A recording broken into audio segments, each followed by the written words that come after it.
दोस्तों, हमारे हिंदू धर्म में अनेकों धार्मिक ग्रंथ हैं। इनमें से एक है महाभारत, जो कि केवल कौरवों और पांडवों के बीच हुए युद्ध की वजह से ही प्रसिद्ध नहीं है, बल्कि महाभारत में ऐसे अनेकों रहस्य हैं जिनसे लोग आज भी अनजान हैं और वो इनके बारे में विस्तार से जानना चाहते हैं।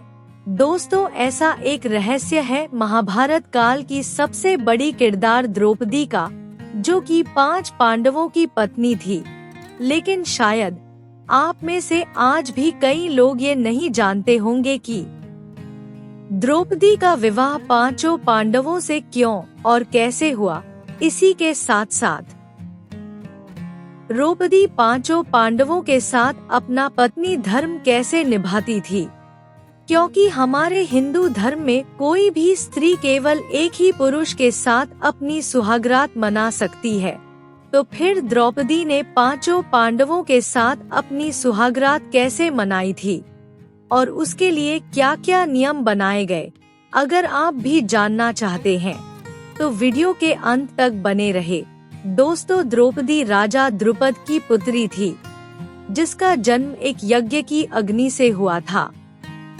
महाभारत की कथा अनुसार ऐसा बताया जाता है कि राजा द्रुपद और कौरव पांडवों के गुरु द्रोणाचार्य एक समय पर बहुत ही अच्छे मित्र हुआ करते थे और बचपन में द्रुपद ने द्रोणाचार्य को ये वचन दिया था कि जब कभी वो राजा बनेंगे तो अपना आधा राज्य द्रोणाचार्य को सौंप देंगे। लेकिन राजा बनने के बाद द्रुपद ने द्रोणाचार्य को अपना आधा राज्य देने से मना कर दिया और उन्हें राजसभा से अपमानित करके निकाल दिया। इस तरह अपमानित होने के बाद जब द्रोणाचार्य हस्तिनापुर पहुँचे तो वहाँ भीष्म पितामह ने उन्हें राजकुमारों को शिक्षा और धनुर्विद्या देने का कार्य सौंपा। इसके बाद द्रोणाचार्य कौरवों और पांडवों को अस्त्र शास्त्र की शिक्षा देने लगे और जब उनकी शिक्षा पूरी हुई तो द्रोणाचार्य ने उनसे गुरु दक्षिणा में पांचाल राज्य को मांगा। पहले कौरवों ने पांचाल पर आक्रमण किया, लेकिन उन्हें राजा द्रुपद के हाथों पराजित होना पड़ा। इसके बाद 5 पांडवों ने अपने गुरु का आदेश पूरा करने के लिए पांचाल पर आक्रमण किया और राजा द्रुपद को पराजित करके अपने गुरु द्रोणाचार्य के सामने ले आए। इसके बाद द्रोणाचार्य ने राजा द्रुपद को आजाद करके पांचाल राज्य का आधा हिस्सा राजा द्रुपद को सौंप दिया और आधे हिस्से का राजा अपने पुत्र अश्वत्थामा को बना दिया। राजा द्रुपद द्रोणाचार्य से इस तरह अपमानित होने के बाद बदले की आग में झुलसने लगे और इसी वजह से उन्होंने पुत्र प्राप्ति के लिए एक यज्ञ रखा। इस यज्ञ में उन्हें पुत्र तो प्राप्त हुआ ही, लेकिन उसके साथ साथ उन्हें पुत्री भी प्राप्त हुई, जिसमें से पुत्र का नाम धृष्टद्युम्न था और पुत्री का नाम द्रौपदी था।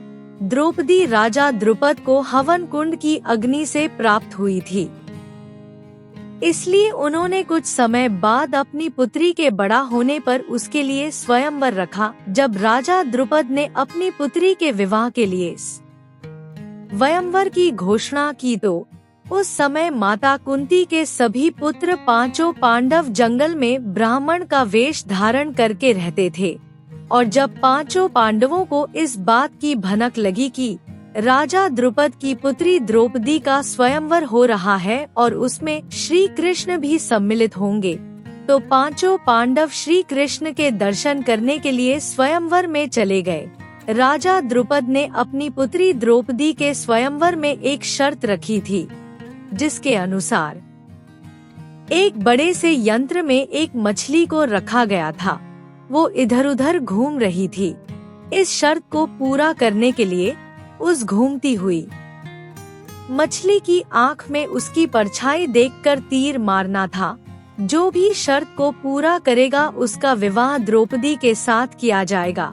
इस स्वयंवर में एक के बाद एक सभी राजाओं ने उस मछली की आँख पर निशाना लगाने की कोशिश की, लेकिन कोई भी सफल नहीं हो पाया। इन असफल लोगों में कौरवों में से जरासंध, दुर्योधन, दुशासन, शिशुपाल आदि शामिल थे। सारे कौरवों के असफल हो जाने पर ब्राह्मण का वेश धारण करके स्वयंवर में आए अर्जुन ने अपने गुरु की शिक्षा का मान रखते हुए मछली की परछाई को देखते हुए एक ही बार में उसकी आंख भेद डाली, जिसके बाद द्रौपदी ने आगे बढ़कर अर्जुन के गले में वरमाला डाल दी और फिर द्रौपदी को अर्जुन के हवाले कर दिया गया। स्वयंवर के बाद पांचों पांडव द्रौपदी को अपनी माता कुंती के पास ले गए।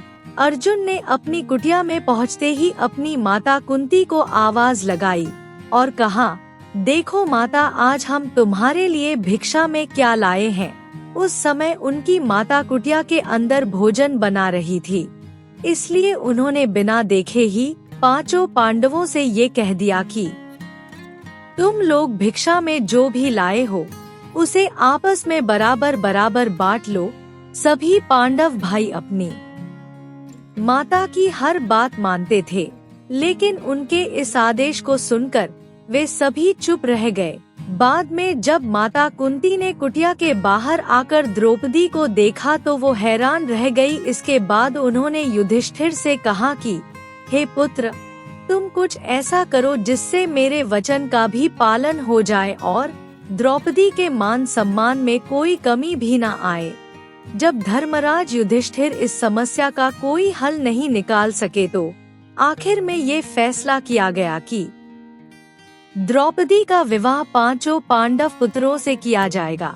लेकिन जब इस बारे में राजा द्रुपद को पता चला तो उन्हें श्री कृष्ण से पूछा, द्रौपदी 5 पुरुषों की पत्नी कैसे बन सकती है?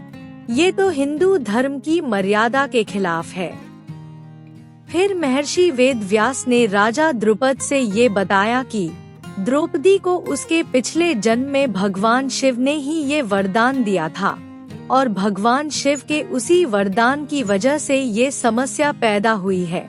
महर्षि वेदव्यास के समझाने पर राजा द्रुपद ने अपनी पुत्री का विवाह पांचों पांडवों से करवाया। सबसे पहले द्रौपदी का विवाह पांचों पांडवों में युधिष्ठिर के साथ हुआ और उस रात द्रौपदी ने अपनी पहली सुहागरात युधिष्ठिर के साथ मनाई। फिर उसके बाद द्रौपदी का विवाह भीम के साथ हुआ और फिर उसने अपनी सुहागरात भीम के साथ मनाई। इसी तरह अर्जुन, नकुल और सहदेव के साथ द्रौपदी का विवाह हुआ और द्रौपदी ने उन तीनों के साथ भी सुहागरात मनाई। लेकिन दोस्तों, अब आप सोच रहे होंगे कि कोई स्त्री एक पुरुष के साथ सुहागरात मनाने के बाद भला दूसरे पुरुष के साथ सुहागरात कैसे मना सकती है? तो बता दे कि इसके पीछे भी भगवान शिव का ही वरदान था, क्योंकि उन्होंने द्रौपदी को 5 पति प्राप्त होने का वरदान दिया था। लेकिन उन्होंने इसके साथ साथ ये वरदान भी दिया था कि वो प्रतिदिन अपने कन्या भाव को प्राप्त हो जाया करेगी। इसलिए द्रौपदी पांचों पांडव पुत्रों को एक कन या भाव में ही प्राप्त हुई थी। अब दोस्तों, आपके मन में ये सवाल आ रहा होगा कि द्रौपदी आखिर पांचों पांडवों के साथ किस तरह रहती थी? तो हम आपको बता दें कि पांचों पांडवों ने मिलकर नियम बनाए थे। एक बार की बात है, जब पांचों पांडव राजसभा में बैठे हुए थे तो महल में नारद मुनि आते हैं और उसी समय वहां द्रौपदी आती है और नारद मुनि का आशीर्वाद लेकर चली जाती है। नारद मुनि पांचों पांडवों के भविष्य की चिंता करते हुए यह कहते हैं कि द्रौपदी, तुम 5 भाइयों की पत्नी हो, इसलिए तुम सभी को एक ऐसा नियम बनाना चाहिए जिससे अपनी पत्नी को लेकर तुम पांचों भाइयों के बीच कभी विवाद ना हो, क्योंकि एक स्त्री की वजह से कई बार भाई भाई एक दूसरे के जान के दुश्मन बन जाते हैं। नारद मुनि की ये बात सुनकर पांडव हैरान हो जाते हैं, जिसके बाद युधिष्ठिर नारद मुनि से कहते हैं कि हम पांचों भाइयों में बहुत प्रेम है, इसलिए ऐसा कभी नहीं हो सकता। हम पांचों भाइयों में आज तक कभी भी द्रौपदी को लेकर कोई विवाद नहीं हुआ।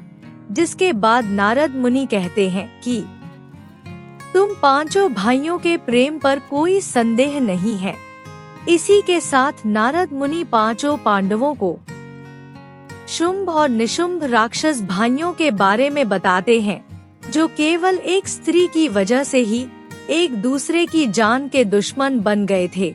शुंभ और निशुंभ दो भाई थे, जिन्होंने ब्रह्मा जी की कठोर तपस्या करके उनसे वरदान प्राप्त किया था कि उन्हें एक दूसरे के अलावा इस संसार में कोई और ना मार सके। ब्रह्मा जी से वरदान प्राप्त करने के बाद दोनों राक्षसों ने पृथ्वी पर आतंक मचाना शुरू कर दिया, जिसके बाद इस समस्या को हल करने के लिए ब्रह्मा जी ने तिलोत्तमा की रचना की। तिलोत्तमा इतनी सुंदर थी कि उसकी खूबसूरती पर शुंभ और निशुंभ दोनों भाई मोहित हो गए और उसके लिए आपस में झगड़ने लगे, और झगड़ा इतना ज्यादा बढ़ गया कि दोनों भाइयों ने तिलोत्तमा की वजह से एक दूसरे को मार डाला। नारद मुनि के इतना समझाने पर युधिष्ठिर ने एक नियम बनाया कि द्रौपदी हर साल पांचों पांडवों में से किसी एक के साथ ही अपना समय व्यतीत करेगी।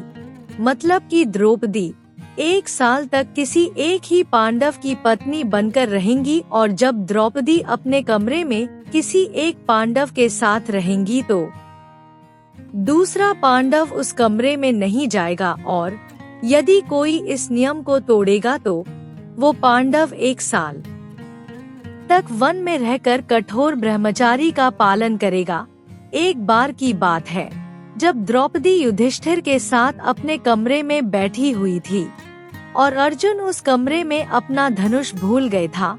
जब अर्जुन उस कमरे में अपना धनुष लेने गए तो अनजाने में उन्होंने इस नियम को तोड़ दिया, जिसके बाद उन्हें जंगल में रहकर 1 साल तक कठोर ब्रह्मचर्य का पालन करना पड़ा था।